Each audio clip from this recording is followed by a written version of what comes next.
Ouais, et puis il y a pas mal d'indicateurs hein, qu'on vous présente aussi depuis plusieurs mois. On en représentera encore quelques-uns tout à l'heure, notamment par rapport à la dominance. Mais on est convaincu, quand même une forte conviction et une forte probabilité que le top n'est pas encore in, hein, évidemment. Hein.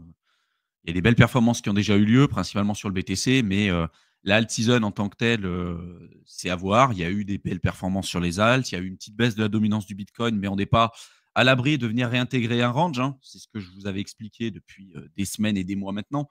On a été dans ce canal haussier depuis presque 2 ans, 2 ans maintenant et si on regarde, là, j'ai mis donc la dominance du Bitcoin en pourcentage en daily. Donc on était dans ce range. On est venu là dernièrement, depuis novembre, casser ce range-là et depuis, décembre, au moment où on avait atteint ce point bas, il y avait beaucoup qui disaient: «C'est bon, c'est la alt season et tout». Il y en a eu une belle, un beau rallye sur les alts et j'ai dit: «Attention, on peut avoir la possibilité d'avoir une recrudescence de cette dominance, voire peut-être aussi heu, réintégrer ce canal haussier, c'est tout à fait, possible pour cette fin d'année, début d'année prochaine et pour ensuite avoir une vraie cassure franche et une continuation de la tendance, baissière sur la dominance du Bitcoin qui serait évidemment, ultra bullish, sur les alts. Pour l'instant, on n'y est pas encore, c'est-à-dire qu'on a eu cette baisse de la dominance du Bitcoin, on a eu un rallye sur les alts, on l'a vu. Là, depuis, on a une remontée de cette dominance-là. Donc là, les alts sont quand même encore en train de saigner pas mal par rapport au BTC, attention. C'est toujours à regarder par rapport au BTC. Et là, il y a 2 scénarios. Soit on va venir réintégrer ce range et donc ça veut dire que les alts vont encore prendre, pas mal de coups là derrière les oreilles, soit on va aller, continuer sur la tendance baissière et là, on a une vraie confirmation du coup de la alt season et d'une première rotation, du Bitcoin sur les alts. Alors le top 10 dans un premier temps avec l'Ether et cetera et après sur, les alts. Mais, on est quand même dans une conformation de marché où aujourd'hui, ne tombez pas dans les travers de vous dire: «Je vais vendre mes alts en espérant les racheter plus bas». Enfin, il y a 2 cas de figure. Soit vous avez l'allocation que vous voulez aujourd'hui et vous faites rien. Soit vous n'avez pas l'allocation que vous voulez et vous avez encore des stablecoins de côté ou du cash que vous voulez réinvestir. Vous réinvestissez en DCA parce que ça peut toujours descendre un peu plus bas, il y a pas de problème. Mais ne faites pas l'erreur de vendre vos actifs en espérant les racheter plus bas. Là, c'est la pire des choses que vous puissiez faire en ce moment parce que quand ça remonte très, très vite, ça remonte très, très fort et souvent, bah, vous perdez une bonne partie de votre bag, vous allez acheter au pire moment, vous augmentez votre prix d'achat moyen. Enfin voilà, je répète ça parce que c'est important, mais tout se joue en fait par rapport à ce graphique, hein, sur la dominance du Bitcoin, hein. Si on a une vraie confirmation et qu'on refait un point bas là dans les semaines qui suivent, bah, on a une vraie confirmation de la tendance baissière et d'un retournement de tendance de fond sur la dominance du Bitcoin, ce qui serait évidemment très favorable aux alts. Par contre, à l'inverse, si on a une réintégration sur le range là et sur le canal haussier, bon, il y a un risque que les alts n'aient pas encore atteint leur point bas immédiat, en tout cas par rapport leur prix en BTC. Donc, bon, je vais pas passer plus de temps dessus. Je pense que je vous en ai déjà énormément parlé, sur les lives précédents. Pour ceux qui, ne les ont pas vus, je vous invite à aller y jeter un coup d'œil. On rentre beaucoup plus dans le détail que ça. On vous donne d'autres indicateurs, on-chain et tout. Mais l'idée, c'est pas non plus de répéter, à chaque fois ce qu'on vous explique sur les lives précédents. Mais pour l'instant, on est ce qu'on vous a dit, jusqu'à maintenant et surtout, ce qui est important de comprendre, c'est que ce qu'on voit là, je vais, me mettre en monthly peut-être, ça sera plus simple. Hop, hop,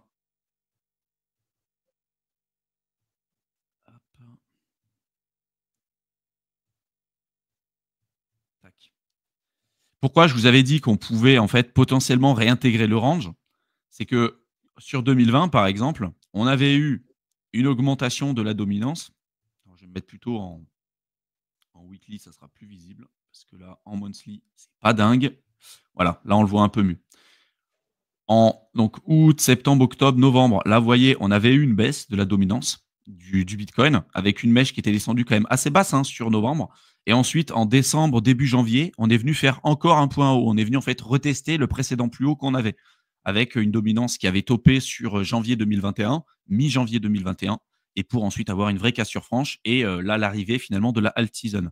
Là, aujourd'hui, on est ici et donc c'est pour ça que je vous dis qu'il est possible qu'on vienne réintégrer le range des 61, 62, voire peut-être même faire un autre plus haut avec une mèche et pour ensuite aller sur janvier, rebaisser, et aller toucher les points bas, les targets qu'on vous a mises ici.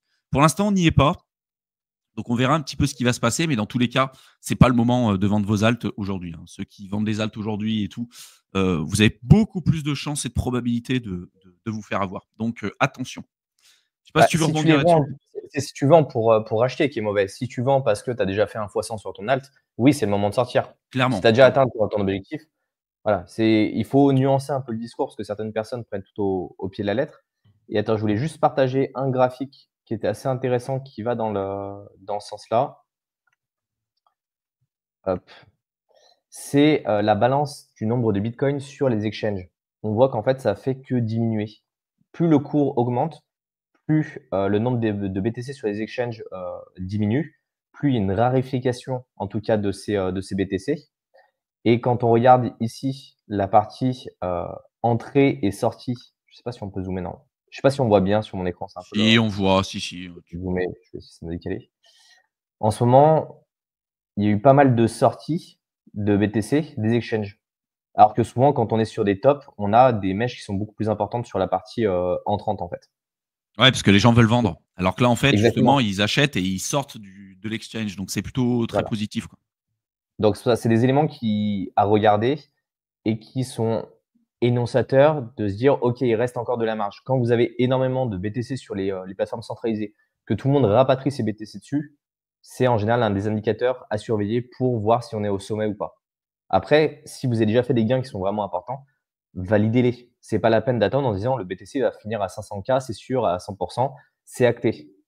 Voilà. Si des gens vous disent ça et que vous êtes déjà sur des multiples qui sont très intéressants et que vous avez déjà atteint vos objectifs, sortez-les. C'est plus important de valider vos objectifs que d'espérer aller, sur des montants qui sont, encore inconnus. Après, ce qui est dingue, c'est que tu te dis, il y a eu quand même une progression et une évolution du cours là sur ces dernières semaines, derniers mois qui a été juste phénoménale sur le bitcoin, sur pas mal d'alts et tout. Et là, tu as une correction, je sais pas, sur le marché, sur des alts, je sais pas, de 10-15 et tu en as énormément qui commencent à paniquer aujourd'hui, qui commencent à se dire: «C'est la fin, le bull run, c'est terminé et tout». Je me dis: «Mais putain, si vraiment aujourd'hui, 15 de baisse, ça vous fait peur les gars, ce marché, il est pas pour vous, hein. Soit vous avez mal géré votre risque, soit vous maîtrisez pas ce que vous faites, soit ce marché est pas fait pour vous, soit les 3. Mais il y a un moment donné, il y a quelque chose, quoi. Je veux dire, c'est du journalier et attendez-vous à avoir une volatilité qui sera bien plus importante dans la suite. Parce que quand je vous parle d'une correction sur le mois de janvier, de ce qu'on avait eu, par exemple, et si on suit les cours historiques de janvier 2021, par exemple, on avait une correction de 25 à 30 sur le BTC. Sur les alts, c'était encore pire, pour après repasser sur des sommets encore plus importants. Si vous avez une correction de 25-30 sur le BTC, par exemple, sur le mois de janvier, attendez-vous à ce que vos alts prennent un sacré coup. Mais c'est positif, dans le fond, parce que quand on regarde les performances qu'il y a eu sur 2021, et puis ça, c'était très énonciateur, en fait, de la rotation et de ce qu'on avait après sur les alts, c'est là où, en fait, on faisait de l'argent. Donc, il ne faut pas paniquer dans des moments comme ça. Mais là, je le vois, 15 de baisse après l'augmentation qu'on a eue, là, sur ces dernières semaines. Il y en a plein qui, commencent à paniquer, qui commencent à courir de partout en se disant: «C'est la fin, c'est bon, c'est le bear». Franchement, si vous vivez ce truc comme ça, vous n'allez pas réussir. Je suis désolé pour vous les gars, mais ça va être très compliqué. Bah, il y a beaucoup de personnes qui Soit sont arrivées, qui ont commencé à acheter sans savoir trop ce qu'elles faisaient. Elles ont suivi des conseils qui sont plus ou moins foireux et elles regardent 15 fois par jour le graphe. Quand tu passes ta vie à regarder ton portefeuille, à voir des bougies vertes, bougies rouges toutes les 5 minutes, au bout d'un moment, tu deviens fou en fait. Psychologiquement, c'est horrible. Donc déjà, la première chose, commencez à vous détacher du marché et vous allez plus les voir passer en fait, ces 15-20 de correction ou d'augmentation. Et après, commencez à vous former. Ça, c'est vraiment le plus important. Si vous comprenez ce que vous faites, vous allez être rassuré. C'est comme toute discipline, j'ai envie de dire. La personne, tu les mets, sur des skis. La dernière fois, on regardait une vidéo, le mec, il était à 100 km/h en ski. Les gens, ils disent: «Ouais, mais c'est hyper dangereux, le gars, il va se casser toutes ses jambes et tout ce qui va avec». Bah, en fait, si tu vas à 100 km/h en ski, c'est que techniquement, tu es capable de t'arrêter. Ou sinon, c'est juste que tu es un débile et que tu vas finir dans un mur et là, effectivement, tu vas te péter une jambe. Mais c'est comme tout, en fait. On apprend, on avance, on augmente, mais il faut prendre du recul sur la crypto. C'est hyper important. ouais, comme dit Kibourg, hein, et merci pour votre contenu, c'est le feu. Oui, il faut dézoomer un peu, on va se régaler en début d'année 2025, ouais, clairement, clairement.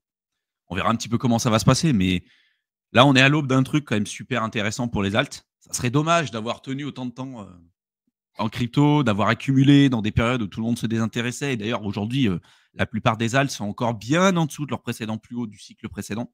C'est très rare d'avoir des coins qui sont soit leur ATH, soit qui ont dépassé leur ATH. Même l'Ether, aujourd'hui, est encore en dessous de son ATH du cycle de 2021. Et on parle de la deuxième plus grosse crypto. Donc, imaginez, même des projets qui peuvent avoir des fondamentaux ou non, ils sont encore bien, bien, bien dans le trou, quoi. Et c'est normal. On est dans un moment sur le marché où la dominance du Bitcoin est encore super élevée et les performances vont sur le BTC. Et plus le BTC va haut, plus ce sera intéressant pour nous. C'est hyper intéressant.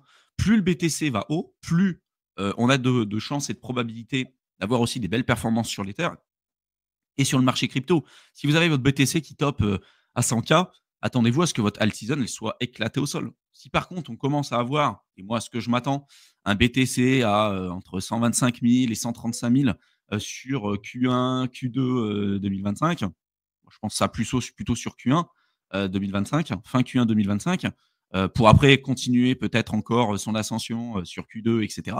Là, vous risquez d'avoir des très belles performances sur les alts. Mais si beaucoup de gens pensent qu'on est au top et qu'on a déjà cette rotation avec un BTC qui est à 107 000, la alt season, elle sera moins intéressante pour nous. Donc, c'est très positif en fait en soi. Il faut accepter de souffrir maintenant pour avoir plus de performances par la suite, quoi.